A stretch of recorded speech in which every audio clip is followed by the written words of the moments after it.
Operasi Bagration, serangan balik Soviet yang menghancurkan pasukan Nazi di timur. Buat video YouTube, 16:9 menggunakan skrip ini. Daftar isi, sekitar 6 bagian. Ketenangan sebelum badai. Penipuan besar, Palu jatuh.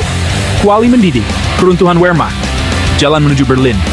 Di awal musim panas tahun 1944, front timur jatuh ke dalam ketenangan yang menipu. Komando tinggi Jerman mengantisipasi serangan Soviet di selatan, menuju ladang minyak Rumania. Sungai, rawa, dan hutan diubah menjadi labirin pertahanan. Mereka merasa aman di baliknya. Stavka memilih 22 Juni, ulang tahun ketiga Operasi Barbarossa, sebuah balas dendam nasional. Belarusia menderita di bawah pendudukan. Desa-desa dibakar, penduduk dibantai. Namun di balik layar, kekuatan kolosal berkumpul tepat di depan mereka. Saat dunia menatap Normandia, Soviet mengumpulkan konsentrasi militer terbesar dalam perang. Lebih dari 2,4 juta tentara, didukung ribuan tank dan pesawat, siap menyerang.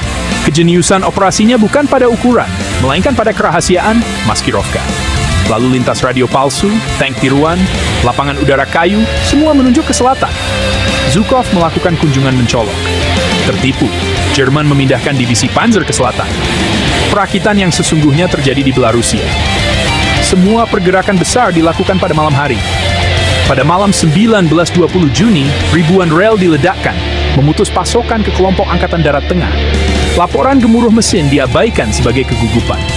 Wehrmacht melihat ke arah yang salah, belati sejati mengarah ke jantung. 22 Juni 1944, Palu jatuh. Pada pukul 5 liu, raungan memekakkan telinga memecah keheningan pagi. Mortir melepaskan tembakan. Meriam berat membelah udara. Katyusha menyalakan langit.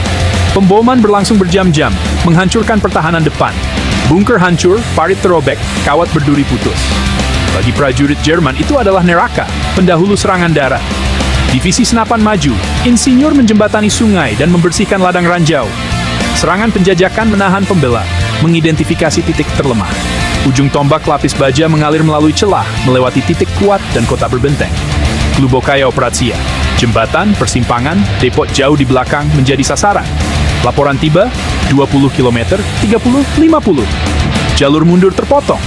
Struktur komando runtuh, komunikasi terputus, komandan garis depan terisolasi.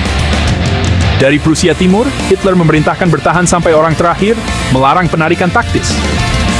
Perintah itu mengubah krisis menjadi bencana. Penjepit Soviet menutup, perangkap dipasang. Di utara, Vitebsk terkepung, 5 divisi terjebak. Terobosan dilarang, kantong dilikuidasi. Dari 38.000, hanya ratusan lolos.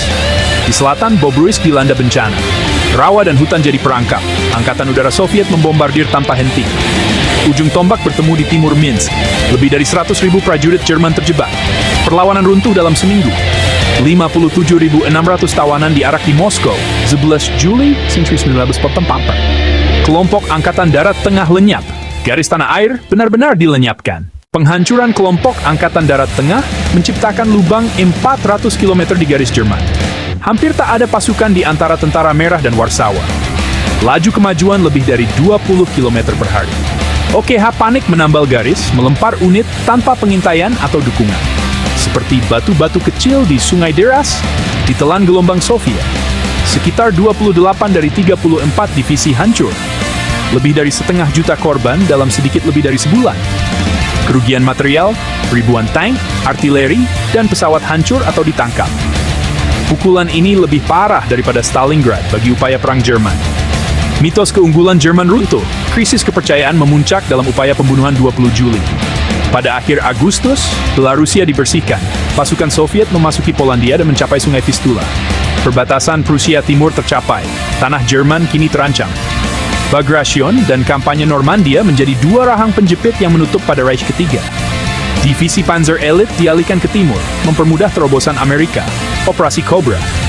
Bagration menjadi monumen evolusi Tentara Merah, gabungan senjata, seni operasional, dan penipuan strategis.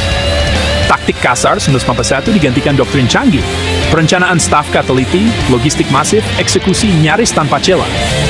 Kemajuan ke Polandia dan Balkan membawa Eropa Timur ke dalam pengaruh Soviet, membentuk tatanan pasca perang. Jalan menuju Berlin kini terbuka lebar. Menghentikan raksasa Soviet tak lagi realistis. Meski Normandia mendominasi narasi, di Belarusia lah Wehrmacht menanggung kekalahan tunggal terbesarnya. Serangan yang direncanakan cermat dan dieksekusi kejam mempercepat akhir Reich ketiga.